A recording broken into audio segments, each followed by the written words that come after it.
Welcome to Dependable Flame, where we explore vintage petrol lighters, ashtrays, tobacconiana, and other useful mechanisms. Make yourself at home.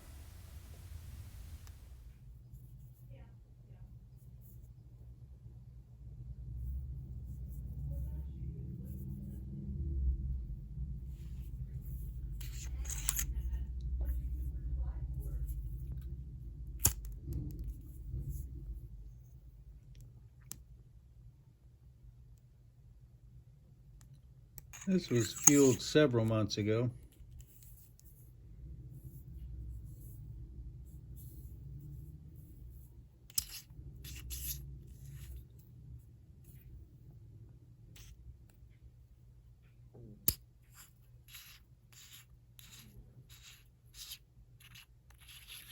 On the fuel cap, you can feel the tension of the O-ring. You can feel it when that tension releases and when it picks back up as you thread it on. But with the cap, you don't feel it.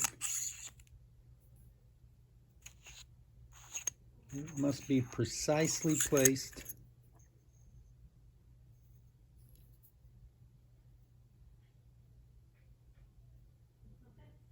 to fit right there inside that lip, because this lighter does not evaporate fuel.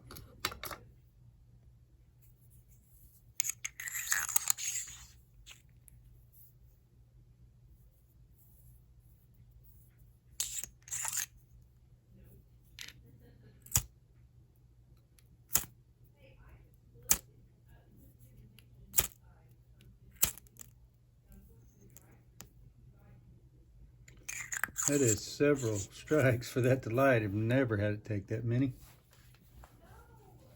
I wonder exactly how low our fuel level might be.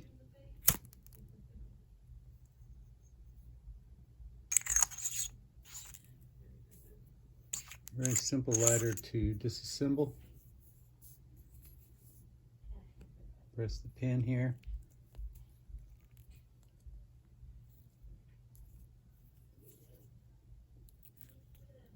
Pull that out the side.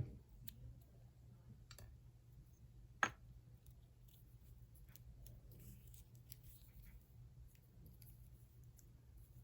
think the easiest way to do that is just to lift it off upside down.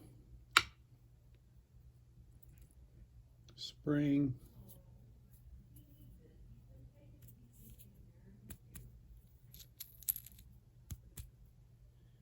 And there's the flint,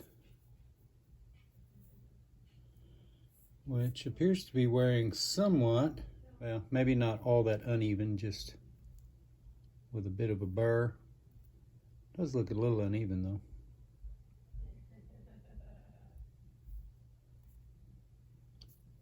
Maybe more of a burr though.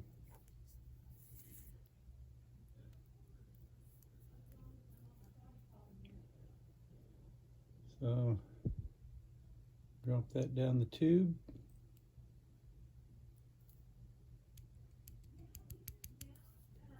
Followed by the spring. Everything slide right back together.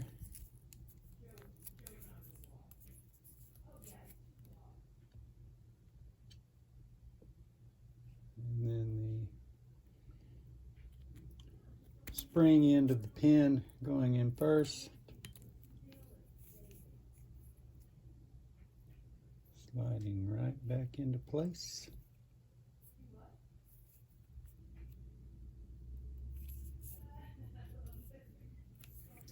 Looks like that's all the way. Close the cap.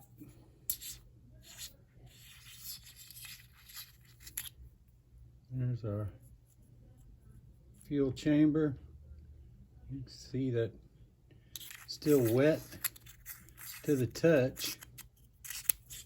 I'm a little surprised that that missed 4 or 5 times in a row a while ago like it did.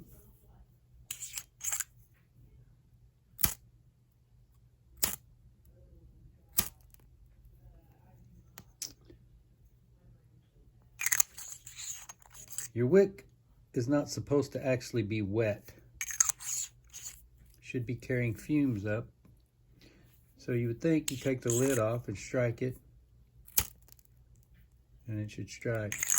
Where if you have the lid off for a little bit, it could disperse fumes and not have enough to ignite. So possible that that's been part of our problem here in this video, because I have taken that snuffer cap off, or lid, whatever you would refer to that threaded assembly as. So maybe that has made our ignition rate less than it should be here. But in this lighter, you shouldn't have any problem carrying it around with a little sloshy.